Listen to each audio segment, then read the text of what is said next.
All right, the next thing I want to do on the XR200R is convert the rear to disc brakes. I absolutely love this little 17-inch rim and tire combo, but my back brakes are terrible.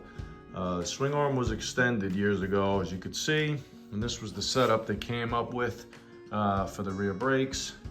Not sure if they were all cable like this or if some of them were ever a steel rod or something like that, but I've changed out the brake shoes, adjusted this thing, excuse me, as much as I can, and I just never have really good brakes.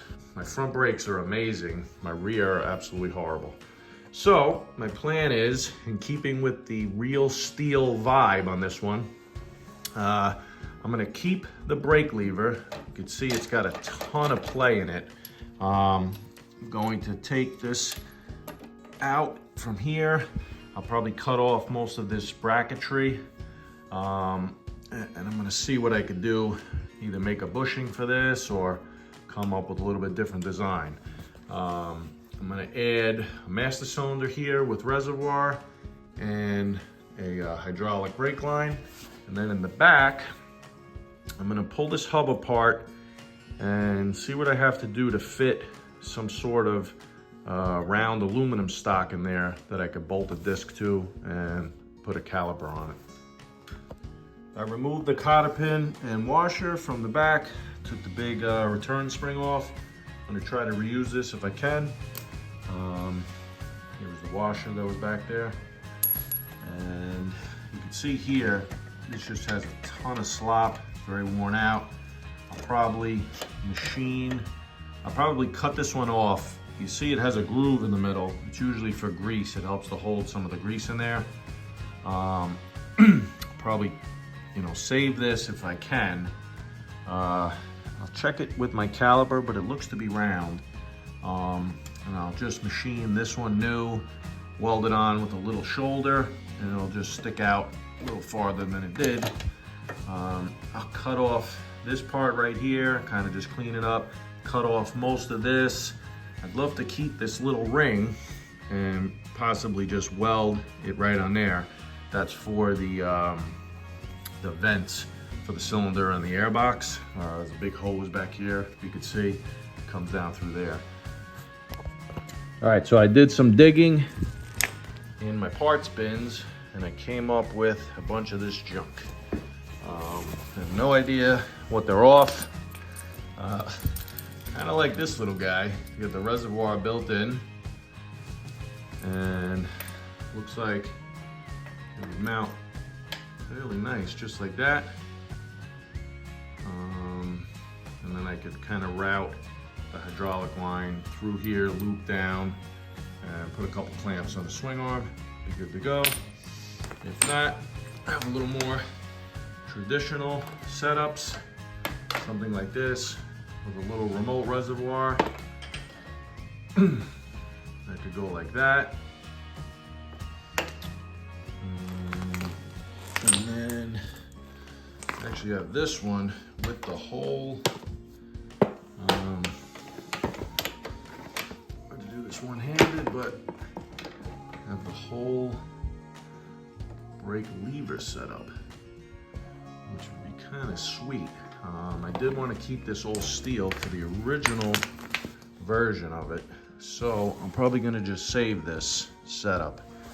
And it would be great if the mounting holes were the same distance, and they look to be, at least close. How about this guy? Yeah, they'll look to be same. I wonder if that's something that all the manufacturers share. I don't really know, to be honest, but maybe someone could leave something in the comments. All right, so got a little thinking to do.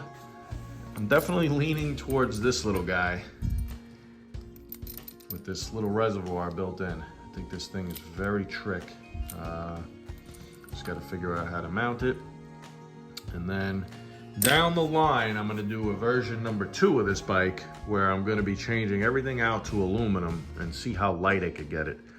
I can't do too much motor mods to this bike, or high performance mods I should say, because I trail ride with it near my house, and I need it to be as quiet as possible, which it is now.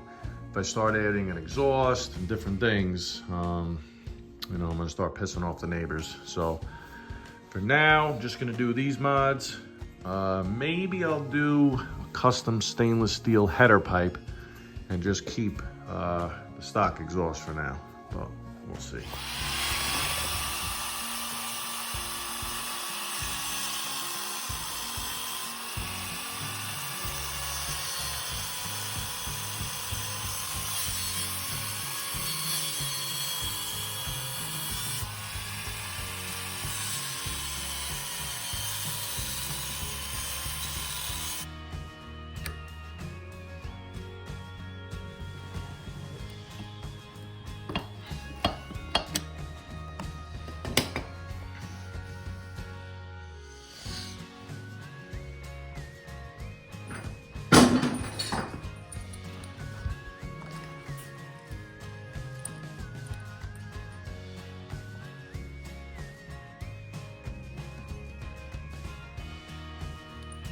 That's just gonna mount right on the back.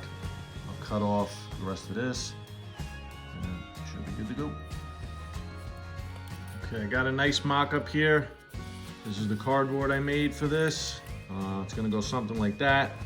The master cylinder itself is threaded, so I was debating on, you know, drilling out these holes and putting, you know, a bolt through from the front. But this is cast so close to this bump out right here that I can't even get a bolt to screw down through that. I could try to machine like an Allen head or maybe mill this a little, but I don't want to get that crazy.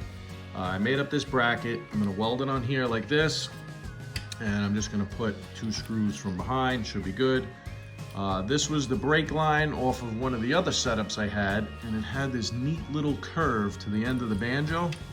So when that goes like that, it'll just clear, and then the hose itself will wrap. I'll put a couple clamps coming down the swing arm. It should work out really nice. All right, I'll trace it out on this piece of scrap steel I've been using here. About 3/16 thick and a 1/4 inch. You know, basic stuff here, guys. Just draw it out, cut it with the grinder. All right, I just want to show you guys that, you know, you could change this stuff on the fly. My original design, you could see, was this outer line, and it just looked very plain, kind of boring. So, kind of tried to make the shape a little more organic, going around, add some curves. Granted, my grinder doesn't cut curves so well, so when I cut out these chunks, then I'll go over to the pedestal grinder, and I'll, you know, pretty it up a little bit. You can see these 3 holes. I'm not gonna completely cut this out yet because this part is very hard to hold on the drill press. So I drill all the holes while it's still together, and I could hold this big piece. I'll drill these 3 holes, then I'll come back and I'll finish grinding.